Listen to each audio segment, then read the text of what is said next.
Good morning বন্ধুরা, আমার ব্লগটা আমি এখন থেকে স্টার্ট করছি। তোমরা সবাই সঙ্গে থেকো। বরবাবু খেয়ে কাজে যাবে, সেই জন্য তারই টিফিন জোগাড় করছি। বাপি মুড়ি ছড়াওনি, মা রেখে দাও, হাত দিও না, মুড়ি ছড়াওনি। বরবাবু খেয়ে কাজে যাবে, সেই জন্য তারই জোগাড় করছি। টিফিনটা রেডি করে নিচ্ছি। একটু শসা নেই আজকে, পেঁয়াজ, টমেটো, বিট আর চানাচুর দিয়ে এই খেয়ে যাবে আজকে বরবাবু। ডিউটি যাবে, আবার ভাত খেতে আসবে।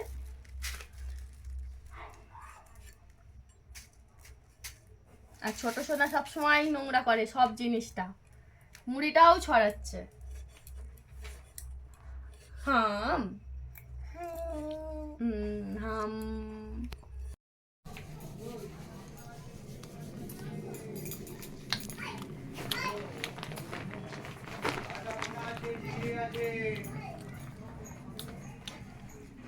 পড়াশোনাকে সবে মাত্র স্নান করিয়ে নিয়ে এলাম। ও স্কুলে যাবে, ওই জন্য ওকে রেডি করে দিচ্ছি।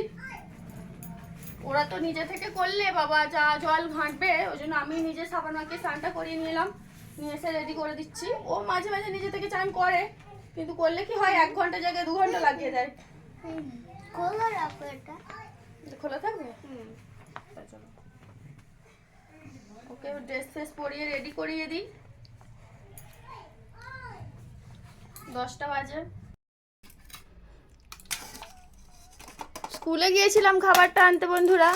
খাবারটা আনতে গিয়ে আমার আবার দেরি হয়ে গেল অনেকটা। স্যার ম্যাডাম এসেছে ওপর মহল থেকে স্কুলে, আবার সেখানে বসতে, ছবি তুলতে, লেখালেখি করতে, সিগনেচার করতে সময়টা কেটে গেল। এর আবার দেরি হয়ে গেল। চো বাবা পাখাটা চালিয়ে দিই, গরম আছে। চলো বন্ধুরা, মা সোনা খেয়ে নে সোনা। বড় সোনাকে স্কুলে পাঠিয়ে এবার রান্না করব, সেই জন্য রান্নার জোগাড় করছি। আমি এটা চাল বার করে নিচ্ছি। চাল বার করে নিয়ে ছাদে সব আবার বয়ে বয়ে নিয়ে যেতে হবে রান্না করার জন্য। তো আমার রান্না সবই হয়ে গেছে। এবার উনুনটা আমি নাতা দিয়ে দিচ্ছি। উনুনটা ভীষণ পরিমাণে গরম, আমি সেই জন্য হাত দিতে আমার অসুবিধা হচ্ছে, তাও দিয়ে দিচ্ছি, কেন স্নান করতে চলে যাবো এরপরে, সেই জন্য আমি উনুনের নাতাটা দিয়ে দিচ্ছি। তারপর উনুনের নাতাটা দেওয়ার আগে রান্না করেছিলাম, এইখানটা একটু নোংরা ছিল, এখানটা ঝাঁট দিয়ে দিলাম। ঝাঁট দেওয়ার পর উনুনটা ভালোভাবে নাতা দিয়ে দিচ্ছি। আমার ওপরের কাজগুলো আর কি মিটিয়ে নিয়েছি। স্নান করতে চলে যাবো, স্নান করতে গিয়ে আবার স্নান টান করে এসে এই নাতাটাতে হাত দেবো না, সেই জন্য স্নান করতে যাওয়ার আগেই আমি ঝাঁটটা দিয়ে দিলাম আর এই নাতাটা দিয়ে দিচ্ছি। উনুনটা ভীষণ পরিমাণে এখনও গরম আছে, হাত দিতে আমার অসুবিধা হচ্ছে, তবুও দিয়ে দিচ্ছি। এইদিকে আবার ছোটো সোনা ওর ঠাম্মাদের বাড়ি গিয়ে ভীষণ তাদের বিরক্ত করছে, তারা তো অস্থির হয়ে যাচ্ছে, তাকেও নিয়ে আসতে হবে, তাকেও স্নান টান করাবো। সে তার ঠাম্মার কাছে, দাদুর কাছে বিরক্ত করছে। কালকে শ্যাম্পু দিয়েছিলাম মাথায়, আমি আবার বেশি দিন মাথায় না তেল দিয়ে থাকতে পারি না, সেই জন্য আমার আবার তো গরম পড়েছে, এই গরমে তো এমনি শুধু থাকতেই পারবো না মাথায় তেল দিয়ে, সেই জন্য ভালোভাবে তেলটা ভালো করে মাথায় মেখে নিচ্ছি। আর আমি এই রুক্ষ চুলে একদম থাকতে পারি না, ওই একটা দিন কোনো রকমে কাটিয়ে দিই, তারপরের দিনই আমি তেল দিয়ে মাথায় চপচপে করে তেল দিয়ে স্নান করে নিই। কালকে শ্যাম্পু দিয়েছিলাম, ওই জন্য আজকে ভালোভাবে তেলটা মেখে নিচ্ছি, মেখে নিয়ে স্নান করতে যাব। আর এদিকে আমি ছোটো সোনাকে নিয়ে এসে স্নান টান সব কিছু করিয়েই দিয়েছি, করিয়ে দিয়ে আমি আবার নিজে যাচ্ছি স্নান করতে। স্নান করিয়ে দিয়ে ওর কাকিমার কাছে দিয়েছি ছোটো সোনাকে, ও কাকিমা দেখছে, আর আমি তেলটা মেখে যাব স্নান করতে। আর অনেক বাসনও পড়েছে, সেই বাসনগুলো মেজে আনবো। ছোটো সোনার জামা কাপড় রয়েছে, সেগুলোকেও একটু কেচে নিয়ে আসবো, নিয়ে এসে তারপরে ছোটো সোনাকে আবার খাওয়াবো।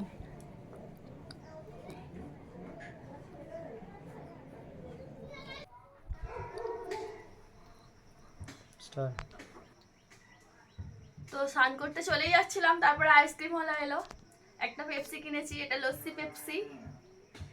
ভীষণ পরিমাণে গরম হচ্ছিল, রান্না টান্না করে দেখতে পাচ্ছে যে মুখ টুক পুরো ঘেমে তেল তেল করছে। স্নান করতে চলে যাচ্ছিলাম, পেপসিটা আইসক্রিম ওয়ালা এসেছিলো, পেপসিটা কিনলাম, খেয়ে নিই।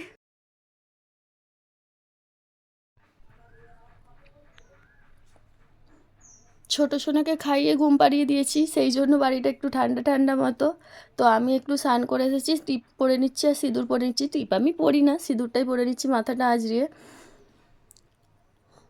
টিপ পরলে আমার কপালে থাকে না, খালি উঠে চলে যায়, সেই জন্য আমি টিপ পরি না। আমি মুখ বারবার মুখে মুখ পুছি বলে, সেই জন্য আমার টিপ উঠে চলে যায়, টিপ পরলাম না, শুধু সিঁদুরটাই পরে নিলাম।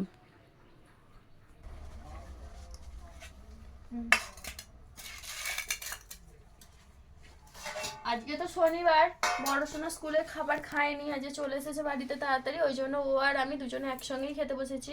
শনিবার হলে ওকে স্কুলে খেতে বারণ করি, কারণ শনিবার হাফ ডে হয়, তাড়াতাড়ি ছুটি হয়ে যায়, সেই জন্য বাড়িতে এসেই খাই। স্কুলে তো যা খাই আর বলে খায়নি, চেংমিং করে ঘরেই খেতে চায় না স্কুলে, সেই জন্য স্কুলে শনিবারে আর খেতে দিই না, ও বাড়িতে এসেই খায়। আর খেতে বসে পড়েছে। আমাদের আজকে হয়েছে ভাত, ডিমের ঝোল পটল দিয়ে, নিম পাতা ভাজা আর একটু ডাল সেদ্ধ। মা নিম পাতা খাবি? ও করলে হবে না, তো খেতে হবে।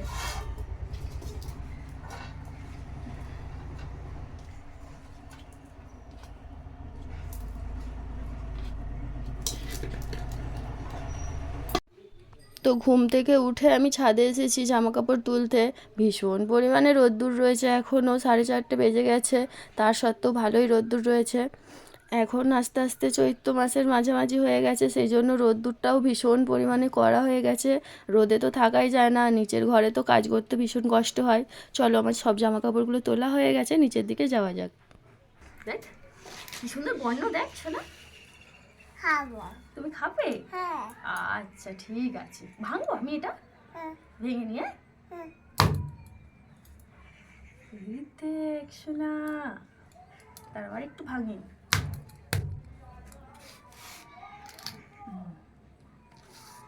নাও, এটা খাবে না? এটা খাবে, খাও।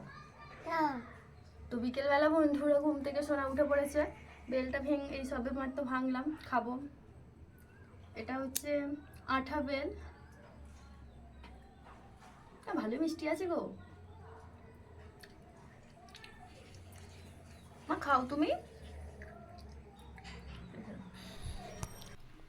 তো সন্ধেটা আজকে বড়সোনা দিয়ে দিচ্ছে, আমিই দিচ্ছিলাম, বড়সোনা বললো মা দাও, আমি আজকে দেব।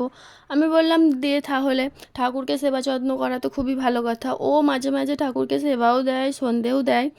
আমার সব সময় পারে না, ওর প্রাইভেট থাকে, ওই জন্য ও সময় পায় না। কিন্তু ও যখন বাড়িতে থাকে, আমি সন্ধে দিতে যাই, তখন বলে যে মা আমায় দাও, আমি দেবো। আর সন্ধে দেওয়ার সময় আমি ও সন্ধে দিলে মানা করি না, দিক, কেননা ঠাকুরের সেবা যত্ন করা খুবই ভালো। আর ও যখন ঠাকুরকে পুজো করে, মানে সন্ধে টন্ধে দেয়, ভালোভাবেই দেয়। ছোট হলেও ও ঠাকুরকে সেবা দেয় খুব ভালোভাবেই। সেই জন্য আজকে সন্ধেটা ওই দিয়ে দিল, বায়না করছিল বলে আমি বলি দে তাহলে।